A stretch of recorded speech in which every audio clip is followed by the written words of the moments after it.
Good day, everyone. I have one question with you. Have you always dreamed of a career among the clouds? Here in our webinar titled Soaring New Heights, How to Become a Successful Flight Attendant, will provide with you the practical steps and essential knowledge needed to succeed in this exciting field. Learn the insider secrets to become a thriving flight attendant. This webinar offers valuable insights and guidance for aspiring flight attendants. We will explore the key skills and strategies required for a successful career in aviation. Before we start, let me introduce myself. I am Christian Jade F. Tolentino. I am the presenter of this webinar event, and here's my group member. First is Adman Christine Joy as leader, Achensa Margie as researcher, Bautista Jari Joyce as researcher, Consilis Trixie as designer, Kunanan Justin as designer, Kunanan Lance Daryl as presenter, Galvez Mary Joyce as secretary, and Gesmundo Stephanie as secretary. To further discuss the next slide, here is Miss Christine Adman to further discuss it. Thank you. Thank you, Mr. Christian Tolentino. I am Christine Jedman and will be discussing the logo and the title. So our event title is Soaring New Heights, where dreams meet reality of succession. We chose the design to be clean, modern, and professional. The color palette, primarily blues and blacks, conveys a sense of trust, stability, and sophistication. The airplane image is a powerful visual metaphor for ambition, growth, and reaching new heights. The tagline adds a layer of depth, suggesting the company's services are about more than just achieving success. They're about ensuring a smooth and successful transition of power or legacy. That's all. And here's Miss Stephanie Gesmundo to further discuss the next part. Thank you, Ms. Christine Joy Adman. Now I will discuss our event theme. Our event theme is Aspire, a symbol of ambition, growth, and determination to achieve excellence. The goal is to encourage people to reach for their dreams, set goals, and work hard to attain success. We also want attendees to feel proud of their achievements and be ready to embrace new opportunities. The Aspire theme is about the desire or eagerness to achieve something greater than what you already have, like reaching for higher dreams or goals. It's a theme of growth, progress, and determination. It inspires people to set ambitious goals and persevere in order to achieve their dreams. Our target audience consists of individuals aged 21 to 30 years old, both male and female. Most of them are tourism management students or professionals in the hospitality industry, although some may already be working in related fields. Their educational background range from high school graduates to those with college degrees in hospitality or tourism management.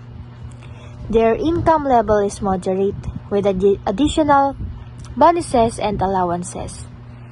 Their interests are focused on travel customer service, and they also have an interest in languages, communication, and problem solving.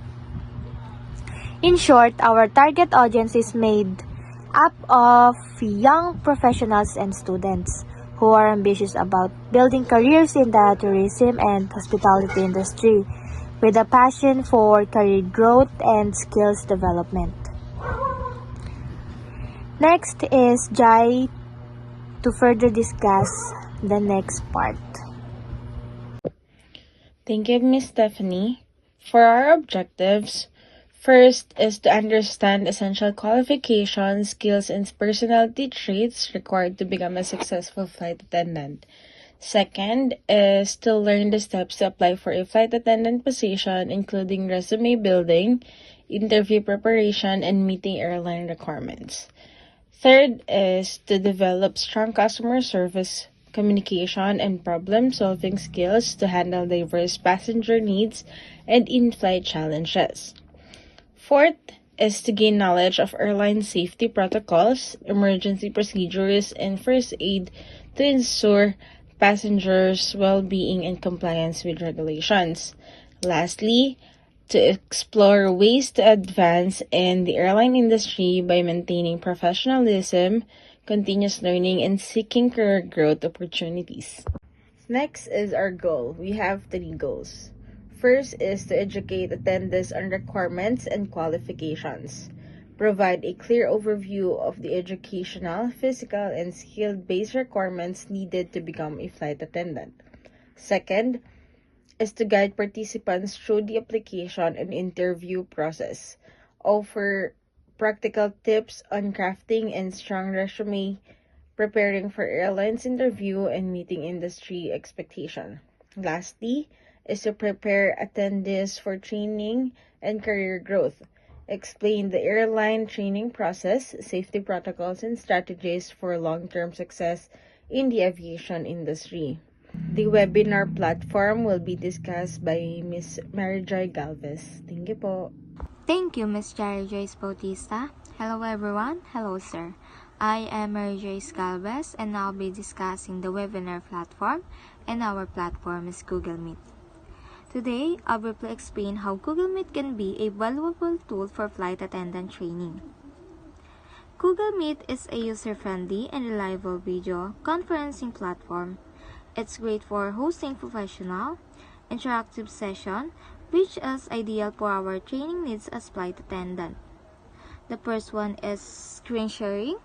Represent slides, videos, or other materials so that we can show in each slides or videos the events and possibilities that we can learn on how to be a good flight attendant.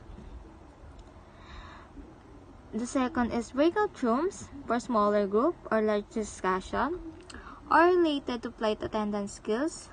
To discuss this in an easier way, whether in a large or small group using Google Meet, we can share our knowledge on being a good flight attendant.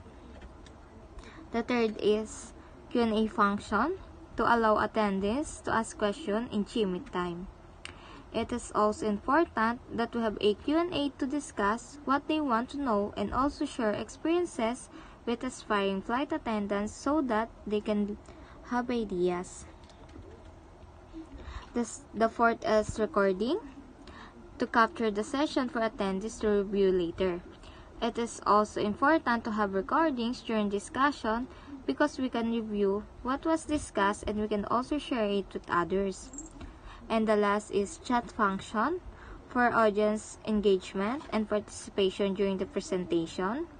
The chat function will also help you avoid disturbing the speaker, and they will also be able to give their opinions based on what is being discussed regarding becoming a successful flight attendant.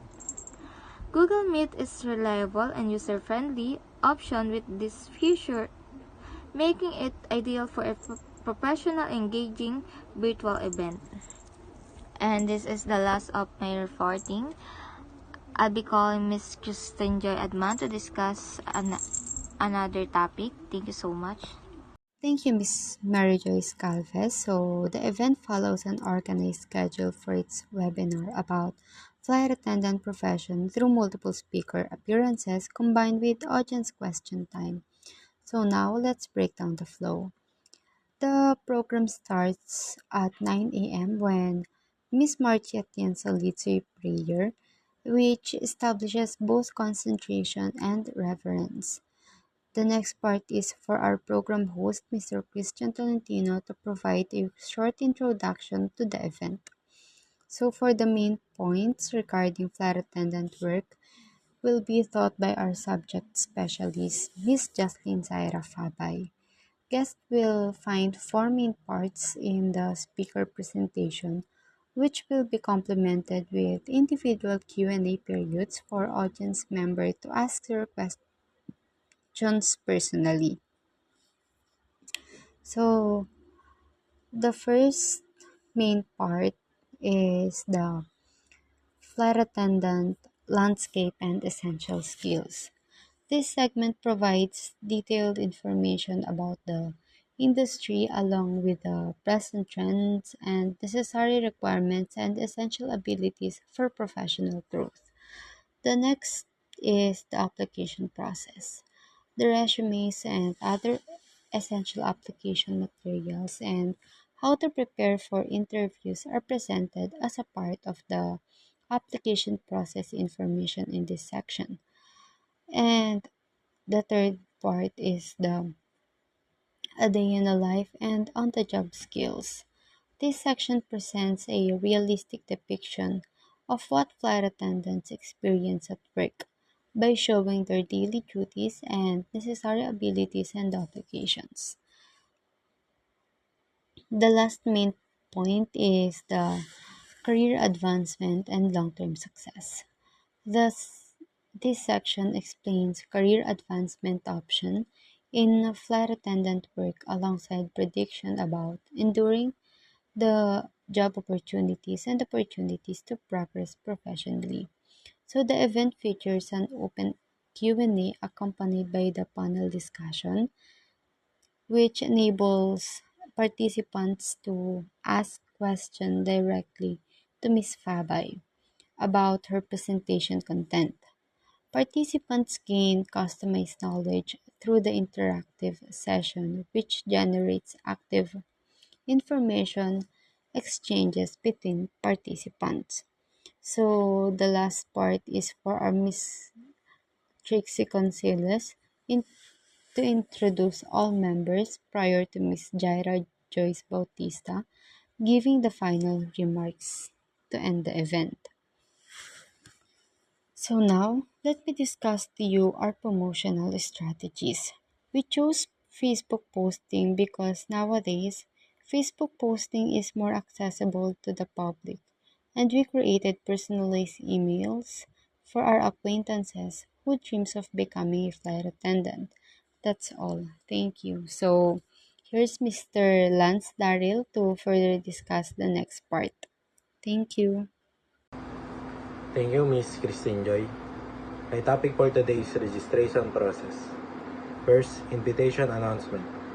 This session will provide you with insider tips, expert advice, and practical steps to kickstart your career in the aviation industry. Second, registration process. Sign up form. To secure your spot, please complete our simple registration form by visiting our link. Fill in your name, email address, and contact number to receive your personal invitation. Confirmation email. Once you submitted the form, you will receive a confirmation email within the day. Please check your inbox. This email will confirm your registration and include helpful details about the event. Event access details. Follow-up emails with the event link. 2 days before the webinar, you'll receive a follow-up emails with the event access link. This email will also contain instruction on how to join the session, along with troubleshooting tips in case you encounter any issues. Reminder emails. On the day of the webinar, you'll send you a friendly reminders with the event link so you don't miss out. Day of the event. Make sure you're logged in at least 10 minutes before the scheduled time to ensure you're all set. We're looking forward to share this exciting journey with you. Next reporter is Kunanan Justin. Thank you, Mr. Lance Darrell Cunanan. I'm Justin Cunanan, discussing technical requirements. Good afternoon, everyone. I'll briefly discuss technical setup for a smooth webinar.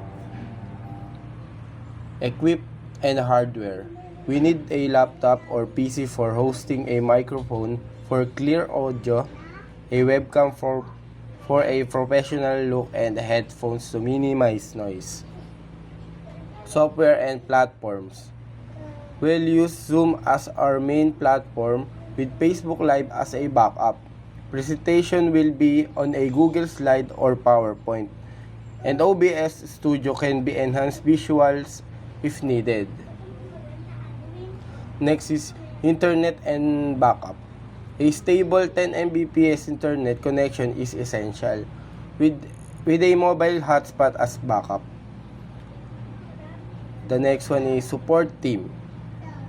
A tech moderator will manage control, a chat moderator will assist participants, and a speaker coordinator will ensure smooth transition. The last one is conclusion. With this in place, we'll have a smooth, professional, and engaging webinar. Thank you. And Miss Margie will be discussing games. Throughout the webinar, we'll be conducting several polls to gather your feedback and insights. These polls will help us to understand your concerns, interests, and experiences related to becoming a flight attendant. For example, our first poll asks, what's your biggest concern about becoming a flight attendant? You can choose from options like fear of flying, dealing with difficult passengers, meeting the physical demands of the job, or something else. Your responses will help us tailor the content to your needs and create a more engaging experience. In addition to the polls, we've also prepared some interactive games to make the learning experience more fun and engaging. For example, our Flight Attendant Challenge quiz will test your knowledge about flight attendant related topics such as aviation regulations, emergency procedures, and cultural awareness. We'll also play Guess the Scenario, where you'll have to guess how you would handle different situations that may occur on a flight. And of course, who can resist a good game of trivia? Our flight attendant trivia game will test your knowledge about flight attendant related trivia, such as the history of flight attendants, airline specific policies, and more. We'll divide you into teams or cabin crew charades, where you'll have to act out different flight attendant related tasks or scenarios. These games are designed to be fun, interactive, and educational. They'll help you develop problem-solving skills, critical thinking, and a deeper understanding of the role of a flight attendant. Thank you, Ms. Atienza. So, I am Trixie Conciles. I will discussing the budget plan. So, in our budget plan, we decided for the guest speaker. We've allocated 2,000 pesos. The guest speaker will provide more important insights and help knowledge that will help the participants, making the event more valuable. Having a guest speaker will also add credibility to the event, which is why we need them. For the finalists, we've set aside 1,000 pesos. The finalists will provide different perspective and enrich the discussion. So, it's important that we have experts who can introduce more knowledge to the participants. As you can see for the promotion, we're using Facebook and emails. We've allocated 1,500 pesos for promoting the event through Facebook and email. Using Facebook ads and email marketing will help the event reach a wider audience and invite more participants. From the results, we can gauge how effective this will be in increasing for our audience. For the platforms, we've allocated 675 pesos, good for 1 month. For the online event, we're using Google Meet. This is important because Google Meet will provide good video and audio quality for the attendees and will be able to interact smoothly. And for the software, 365 pesos, also good for 1 month. We included an additional expense for Microsoft Word to help in creating documents, planning, and communication related to the event. This is necessary because it's the standard tool for creating official event materials and documents. Plus, it's easy to share and collaborate on. And for the games, we've set aside 1,500 for or interactive activities during the event. These games will help make sure the event more engaging and fun. We want to have activities that will make the attendees happy and help create a good atmosphere. And for the tools, we've allocated 455 pesos, also good for 1 month. We're using Canva to create promotional materials, posters, and graphics for the event, which help us to create high quality high quality designs and make our social media posts more attractive. So for the total budget plan, 7,495 pesos. Overall, this budget plan ensure that every aspect of the event is covered and that the event success is achievable. Each item listed has a specific purpose that will contribute to creating a great experience for the participants. This budget plan is carefully planned to ensure that all activities run smoothly and the event becomes a memorable experience for everyone involved. And may I call Mr. Tolentino to discuss the next slide. Thank you. Thank you, Miss Consiles. So for our sponsorship, we are hosting a webinar, Soaring New Heights. It is an event aimed at people who want to pursue a career as a flight attendant. We think your sponsorship would be a great chance to reach this audience. We have a range of sponsorship options available, from logo placement on event collateral to social media referrals and a special segment within the webinar to showcase your firm's flight attendant recruitment program.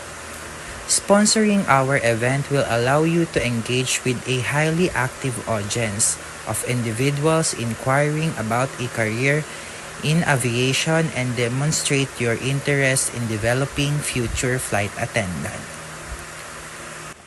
In terms of collaboration, this event is collaborating with DPR PATS College for Aeronautics, because with its focus on aviation training and its established network within the aviation industry, DPR PAT makes it a strong collaborator for an event titled Soaring New Heights: How to Become a Successful Flight Attendant. Their expertise and resources align perfectly with the event's theme, potentially offering valuable insights, industry connections, and even speakers for the event. This collaboration could significantly enhance the event credibility and attract a larger and more qualified audience. So here in next slide, this is our event branding, titled Soaring New Heights: How to Become a Successful Flight Attendant. Next slide po.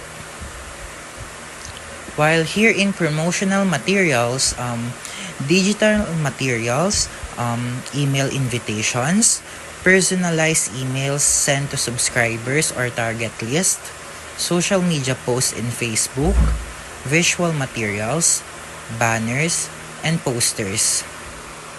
And with that, we conclude Soaring New Heights. Thank you all for joining us today. We hope you found the insights shared valuable and inspiring as you pursue your dreams of becoming a successful flight attendant. Safe travels, and we'll look forward to seeing you soar.